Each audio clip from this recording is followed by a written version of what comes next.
Bonjour et bienvenue sur la chaîne S'élever par l'art.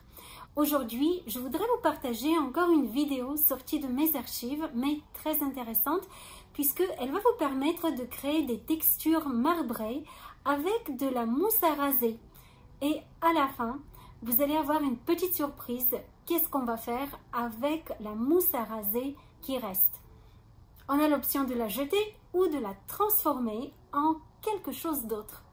Je vous laisse la surprise pour la fin. Alors, pour créer cette texture très simple, vous avez besoin comme matériel d'aquarelles liquides. Soit vous pouvez utiliser directement des aquarelles liquides qui existent sur le marché et qui sont assez concentrées en pigments. Soit vous pouvez aussi utiliser des encres qui sont aussi très concentrées en pigments que vous pouvez diluer un petit peu.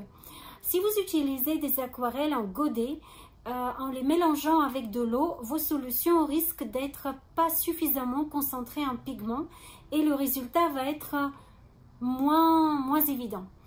Vous pouvez essayer, mais ça peut être un peu plus pâle, ou vous pouvez essayer de les concentrer vraiment, de mettre beaucoup de pigments dans l'eau. Vous allez également avoir besoin de papier. Je vous conseille de prendre du papier plus solide que le papier pour imprimante. Moi, je vais utiliser du papier pour médias mixtes, mais vous pouvez aussi utiliser du papier de type cardstock ou du papier pour aquarelle. Et puis, de la mousse à raser et un petit récipient de la taille de vos papiers. Un petit détail pour la mousse à raser. Est-ce que toutes les mousses à raser marchent? Pas vraiment. Évitez la mousse à raser avec du gel. Prenez vraiment de la mousse à raser toute simple, sans gel. Et pour la toute dernière expérience de transformation de la mousse à raser, vous allez avoir besoin d'un paquet de bicarbonate de soude. Et c'est tout. C'est parti pour cette expérience d'artiste chimiste. Alors, c'est une expérience extrêmement sensorielle pour les enfants et c'est bonheur garanti. On a souvent envie de plonger ses mains là-dedans. Bon, on va essayer. On ne va pas le faire, mais bon, si les enfants ont envie de le faire, il faut les comprendre. Peut-être il faut le faire une fois pour leur faire plaisir. Et après faire l'expérience.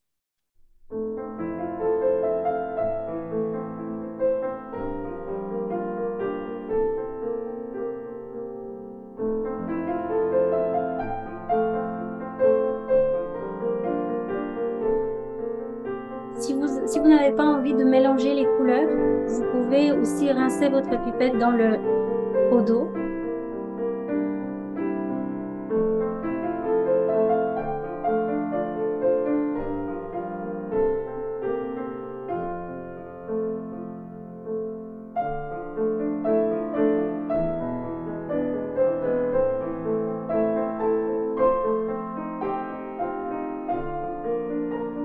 Et maintenant, quand je vais la décoller, je vais avoir une de ces peintures marbrées qui vont encore nous émerveiller. Voilà l'impression que j'obtiens. Alors, vous allez voir qu'il y a de la mousse qu'on va enlever.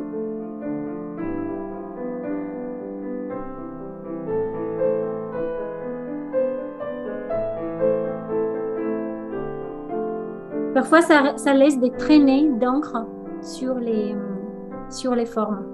Ce qui peut être aussi un parti pris, ce qui peut être aussi intéressant. Voilà, c'est expérimenté. Et on a des papiers qui sont de très jolis fonds, très jolies textures un peu marbrées grâce à la mousse à raser.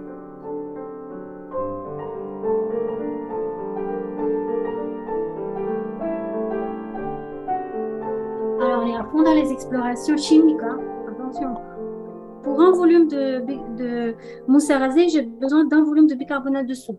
Donc, ça consomme quand même beaucoup. Si vous voulez, là, je vais vous montrer avec un petit volume. Et là, il faut que je mette ce volume-là de mousse à raser. Alors, ça, les enfants adorent. Et plonger nos mains dans le bicarbonate de soude et la mousse à raser et mélanger tout ça. Alors, ça fait une pâte.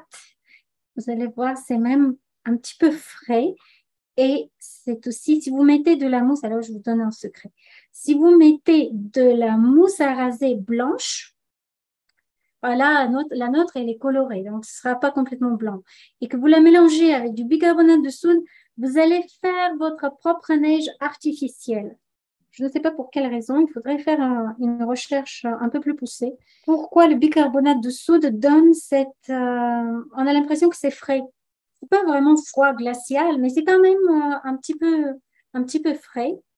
C'est très facile à modeler. C'est comme si vous avez de la neige, hein. Ça se modèle vraiment comme la neige. Vous pouvez faire si vous en faites une plus grande quantité, un bonhomme de neige, et si c'était blanc, voilà, on peut la faire poudreuse. Si on rajoute plus de bicarbonate, ce sera plus poudreux.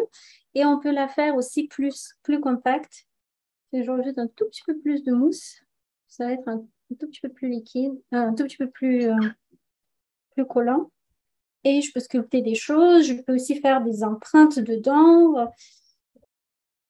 Voilà. Je peux jouer avec ça comme on a envie. Alors, comment je stocke cela?